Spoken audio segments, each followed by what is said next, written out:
وعلى آله وصحبه أجمعين أما بعد. قال الله تعالى في القرآن الكريم: أعوذ بالله من الشيطان الرجيم. Bismillahirrahmanirrahim.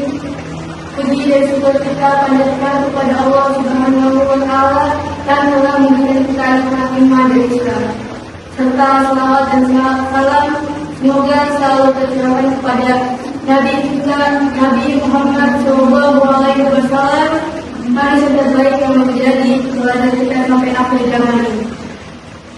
Saudara-saudara yang dicintai oleh Allah, hari ini kita akan belajar tentang salat lima waktu. Namun bukan hanya sekedar ajakan untuk salat, kita akan bahas kisah di balik perintah salat itu sendiri. Kisah yang sangat luar biasa, yaitu peristiwa Isra wa Mi'raj. Peristiwa Isra wa Mi'raj telah dijelaskan oleh Allah Subhanahu wa Ta'ala dalam Al-Quran surah Al-Isra ayat 1 yang mana Allah berfirman: Subhanalladzi asra bi 'abdihi lailan minal masjidil haram ilal masjidil aqsa alladzi barakna hawlahu linuriyahu min ayatina innahu huwas samiul basir. Artinya, Maha Suci Allah yang telah memperjalankan hambanya, yaitu Nabi Muhammad, pada malam hari dari Masjidil Haram ke Masjidil Aqsa. Namun telah kami berkahi sekelilingnya agar kami perlihatkan kepadanya sebagai tanda-tanda kebesaran kami. Sesungguhnya dia telah mendengar bagaimana melihat. Kisah Isra wa Mi'raj adalah perjalanan Nabi Muhammad yang hanya terjadi dalam satu malam. Perjalanan Nabi Muhammad dari Masjidil Haram ke Masjidil Aqsa yang ada di Palestina, lalu naik ke langit bertemu para nabi terdahulu.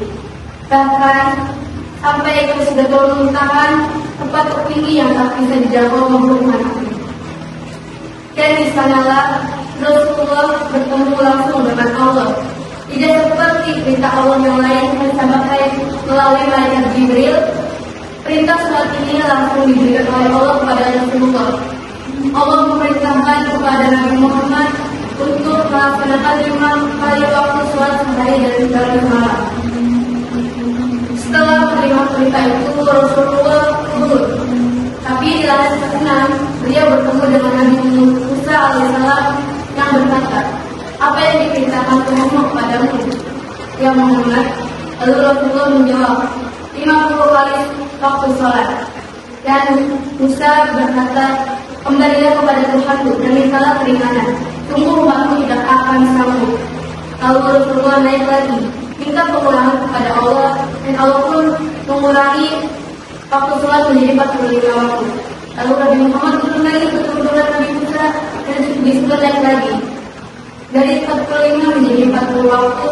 Lalu Nabi Muhammad turun lagi, naik lagi menjadi 25 waktu. Begitu terus sampai 9 kali Rasulullah bolak-balik naik bertemu Allah dan turun bertemu Nabi Musa. Hingga akhirnya perintah sholat 5 menjadi 5 waktu dalam sehari. Rasul pun merasa segar untuk kembali lagi meminta pengurangan, tapi Nabi Musa masih berkata, "Mintalah lagi, umatku tetap tidak akan sanggup." Namun Rasulullah menjawab, "Aku sudah malu kembali kepada Tuhanku. Aku ridho dan aku pasrah." Dan Allah pun berfirman, "Aku tetap menerima waktu ini, tapi tetap aku berikan pahala seperti 50 kali sholat."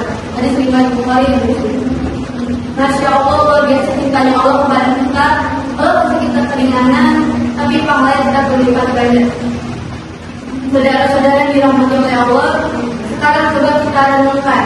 Jika Allah sudah kasih kita kemudahan, Rasulullah sudah berjuang naik turun 9 kali, lalu kenapa kita masih meninggalkan sholat?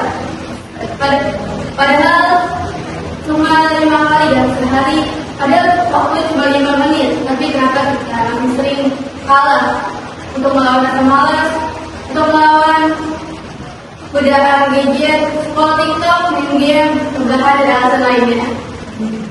Sholat itu ibadah charger jiwa kita.